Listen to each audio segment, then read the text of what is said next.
beautiful time when we were exalted,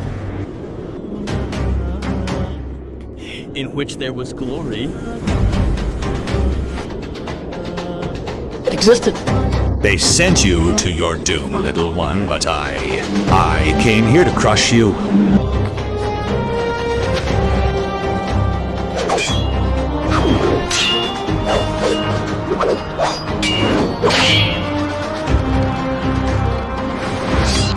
You are stronger than I thought, boy. Here, take this up. And draw your last breath, for you shall need it no more. God is the greatest. God is the greatest. God is the greatest. After Ali ibn Abi Talib returned the trusts to their owners in Mecca, there was no place left for him there. The young man set out alone, possessing neither a mount to carry him, nor a companion to support him. Rather, he set off on foot along a journey of hundreds of miles through a scorching desert. Ali, may God be pleased with him, would travel by night and lie low by day, hiding from the eyes of Quraysh and the heat of the burning sun.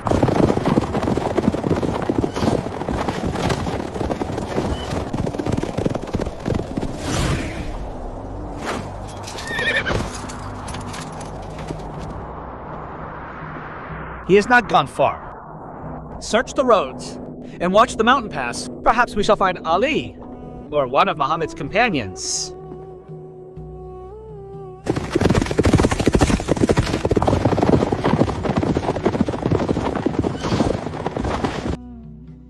Days passed, and his feet swelled, and his skin cracked from the constant walking on rocks into scorching gravel, until blood flowed from them.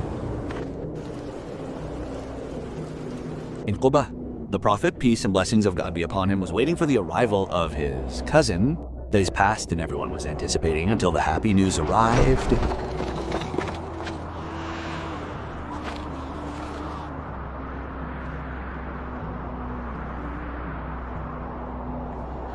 Ali ibn Abi Talib.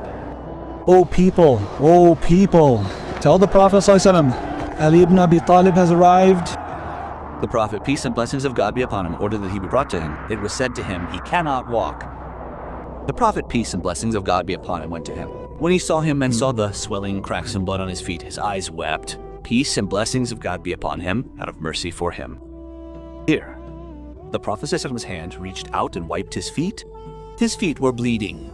No sooner had the messenger of God, peace and blessings of God be upon him, wiped them, than they were healed on the spot, as if they had never felt any pain at all. Ali settled with the Muslims in Medina until the moment came to build the Mosque of the Messenger. Peace and blessings of God be upon him. Ali was among the first of the companions to contribute to the building of the Prophet's mosque. Those who build mosques, lingering in them, standing and sitting, are not the same as those who turn away from the dust. Ali's words were not merely spoken, rather they ignited hearts. So fatigue vanished, and determination rose, and the building became faith moving upon the earth. Days passed, and here begins a new phase of struggle in Medina where no voice rises above the voice of defending this nascent state. It is the Battle of Badr. In the second year of the Hijra, a massive trade caravan of Quraysh moved, returning from the Levant under the leadership of Abu Sufyan ibn Harba of Qadarat Haya Ba'asina Harba. It carried vast wealth that represented the backbone of the Meccan economy. When the Muslims in Medina learned of it, the Messenger of God called upon his companions to go out and intercept it as compensation for their wealth and homes that had been seized. 300 and some men went out, carrying the gear for a total war, thinking it would be an easy prize. Abu Sufyan was not oblivious. Rather, he was a shrewd man of the Arab. He knew that his return route passed near Medina, so he would lead the caravan himself and ask every traveler he encountered. At that time, the Prophet, peace and blessings of God be upon him, had sent 2 of his companions to monitor the route of the caravan coming from the Levant and to track its news accurately in the desert. The 2 men set out deep into the desert following the trail of the Quraysh caravan, but no trace could be seen. The journey intensified until they turned towards the well of Badr. They replenished their water and rested for a moment, then returned in a hurry. At the same time, Abu Sufyan would not stop asking. He kept watching and scouting the path until he reached the water of Badr. When he approached the waters of Badr, he advanced alone until he met a man named Majdi ibn Amr Bahurala. O Majdi, have you sensed anyone? Have you seen any scouts for Muhammad in this place? I have not seen anyone I know, except that I saw 2 riders who had stopped to this hill, then drew water for themselves and left. Lahaja. The cunning Abu Sufyan's heart was not at ease. He set off quickly to where the 2 riders had stopped, and there, his Bedouin intuition shone. He picked up some of the camel dung left by the 2 men and crumbled it in his hand.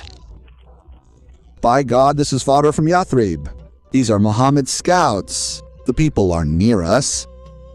He hired a man named Damdam ibn Amr al-Ghifari and sent him off quickly to Mecca to mobilize the Quraysh to protect their wealth.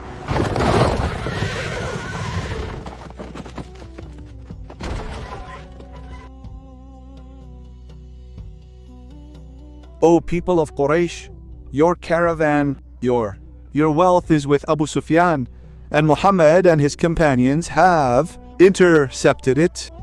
I do not think you'll reach it. Help, help! Mecca was shaken and its leaders lost their composure. They prepared hastily and almost none of their nobles remained behind. They set out in an army of about 1,000 fighters, heavily armed, led by pride and arrogance. Meanwhile, the situation had changed completely for the Muslims. The caravan had escaped after Abu Sufyan changed its route toward the coast, and the massive Meccan army was marching toward them, refusing to turn back at all.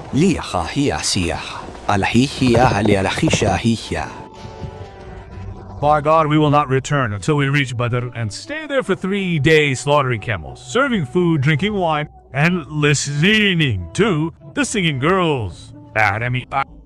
The Arabs will hear about our march and our gathering, and they will us forever. The Muslims arrived at the land of Badr.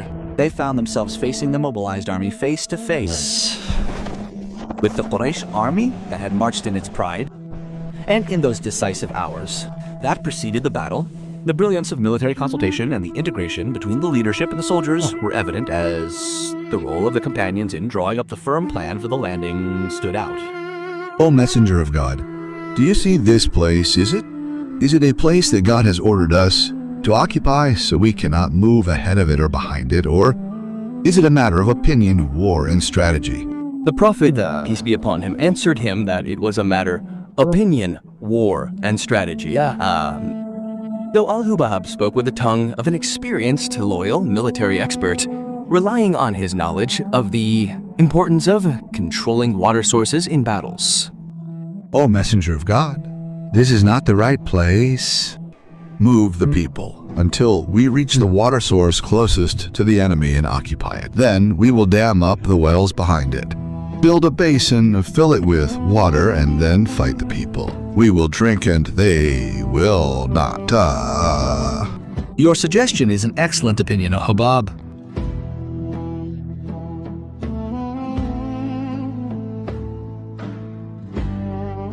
The Muslims stood in rows like a solid structure, peace filling their faces, and And Ali ibn Abi Talib stepped forward, carrying the banner of the Muhajirun with steadiness and pride. Suddenly, silence prevailed throughout the valley, and three of the greatest knights of the polytheists emerged from their ranks. His brother Shayba and his son Al-Walid ibn Utbah demanding a duel from their equals among the Quraysh. Send out to us our equals from our people, O Muhammad. The Prophet, peace be upon him, issued his decisive order to the leaders of Banu Hashitin, Atandali al-Har. Rise, O Ubaidah ibn al-Harith. Rise, O Hamza. Rise, O Ali.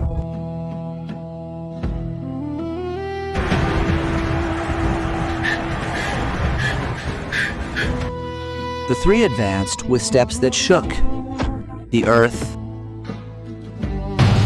Ubaidah dueled Utbah, and Hamza dueled Shayba. The young man, Ali ibn Abi Talib, pounced on Al-Walid ibn Utbah with supreme military skill, and with a lightning-fast blow, Ali finished off his opponent in the blink of an eye.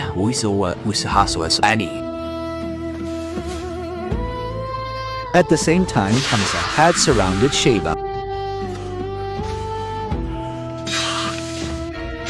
Then Ali and Hamza rushed quickly toward Utbah, who had wounded Ubaidah, so they finished him off and carried the wounded Ubaidah ibn al-Harith to the ranks of the Muslims.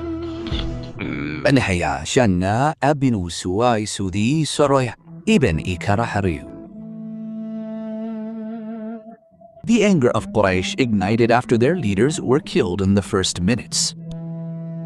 So Abu Jahl issued his order for an all-out assault. Quraysh rushed forward like a raging wave, while the Muslims remained firm in their positions, implementing the prophetic guidance to shoot with arrows.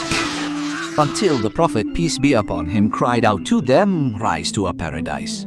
Rise to heavens and the earth. The two armies clashed violently, and the grinding mill of a fierce battle began to turn.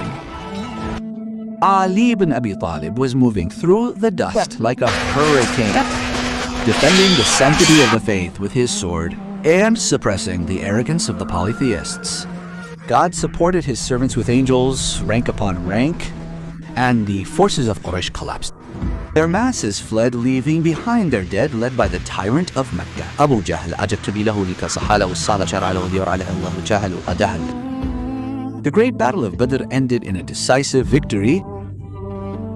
This day was Day of Al-Furqan, on which God distinguished between truth and falsehood. In it, Ali ibn Abi Talib, may God be pleased with him, together with the early generation, wrote pages of eternal glory, proving that when faith is firmly rooted in the hearts, it creates miracles. Ayla Sama.